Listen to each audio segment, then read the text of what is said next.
first week back and we're going to war. Along with President Macron and President Zelensky, we agreed a declaration of intent on the deployment of forces in the event of a peace deal. The Ukrainian refugees won't get indefinite leave to remain, and their visas will only stay as temporary. The English competency test is going from in-person to online, raising concerns that anyone could take their test on their behalf. Lee Anderson brings to the attention of the House the government's new pilot scheme to build social housing for illegal immigrants. The government minister says don't believe the papers, but it is actually a government pilot scheme that councils are putting their names forward to be a part of. And in Broxbourne, they're moving them from hotels into social housing. Others will follow, along with the government policy of housing them in the army barracks, and in case they don't fill up. To await a Home Office decision on the future of the Gaza Student Scholarship Scheme. Whilst thinking about that, will the government commit to honour the visas of the small number of students and their families who already have funded places to come here but have not yet been permitted to leave Gaza? I, for one, believe there will be no bad actors amongst them. Why would they?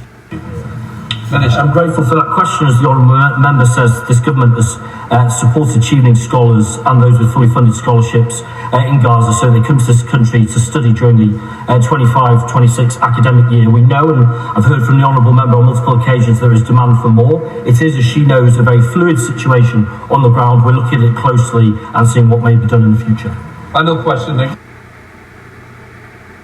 Home Secretary. Thank you very much, Mr. Speaker. With your permission, I will answer questions 6 and 12 together. Alongside restoring order and control of our borders, we will open new, safe and legal routes for refugees and displaced people who are fleeing danger. We are currently developing routes for refugee students and workers alongside a community sponsorship route, and a cap will be set each year in Parliament, and further details on the design of these routes will be set out in due course. First of all, new, safe, legal routes. We only have 3. Who the hell voted for that? And where was that in your manifesto? That's quite a big change you're just doing off the cuff. Some would argue it's not off the cuff, and some would argue it's just being humanitarian. Unfortunately, at this point, I'm not so sure. Because where was this energy when you first came into office? Why is it taking you a year to talk about this? And the people you're most likely to create these new routes for are people coming from places where you just bombed.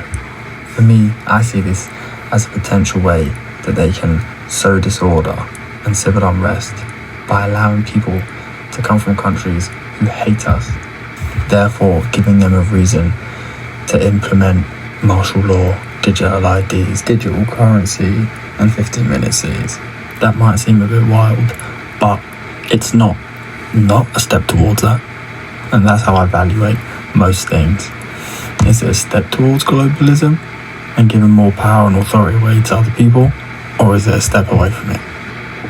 You will not be able to work in the United Kingdom if you do not have digital ID. Come on, people, let's wake up. Labour want to fast-track the leave to remain visas. Somehow, surprisingly so, more care workers have come over than anticipated through a new visa scheme. Probably something to do with the India deal. Not sure. This one just blows my mind and confuses me. So there is a new law enabling them to take the phones off of people coming across illegally on boats. Also, drivers are going to get 5 years in prison and suppliers are going to get 16 years. What were you doing before? It's just so bad. They've tried to claim that they're a fifth up on returns compared to the previous government, but they've also got a one-in, one-out system. So how does that work? And when you're in opposition, you're stopping any conservative ideas. They say they want to change Article 3 and 8 of the European Commission, which basically references deporting and being able to enter people's premises to search, so they can be restricted. But they would need the rest of the EU to sign on, which is just not going to happen. All this while police numbers are down 4,000, and they spent 17 million on defence for places of worship. What does that tell you? Also, an opposition MP pointed out that there's 17,000 companies that have the licence to sponsor visas. 3,000 of those companies only have 1 employee. So is that a backdoor into Britain? Was his question. They've also tinkered with business rates, which I don't really understand, but my understanding is they would have only tinkered with it so that they could get more income. And looking into it further, business rates, in my opinion, is just a mad scam. Just for the right to do business, you have to pay them.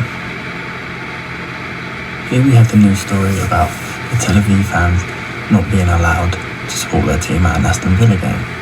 In the middle we have a letter from the police to the government explaining what they did, consulting Muslim and Jewish groups. They came to the conclusion to advise Aston Villa, as we can see on the left bottom paragraph, that they have public safety concerns about the stadium bowl and the ability to deal with any potential protests on the night. Why would they be protesting? Now on the right we've got a little bit of a track record of the Tel Aviv fans. Now, loads of teams have loads of bad track records, but they don't get banned from supporting their team. So why is this one different? When you think about the makeup of Birmingham, you might start to understand what the protests would be about. And to show they're scared of the problem, the police are saying that they wouldn't be able to deal with it, clearly showing to me at least that the problem and the issue is out of their control, something they are not able to handle. And to end on a somewhat good news story, all the fuss and awareness that Clarkson was able to raise about the farmers' tax, the threshold has been changed from 1 to 2.5 million when they start getting taxed. I'm not sure if we can call that a win. There never used to be a tax at all.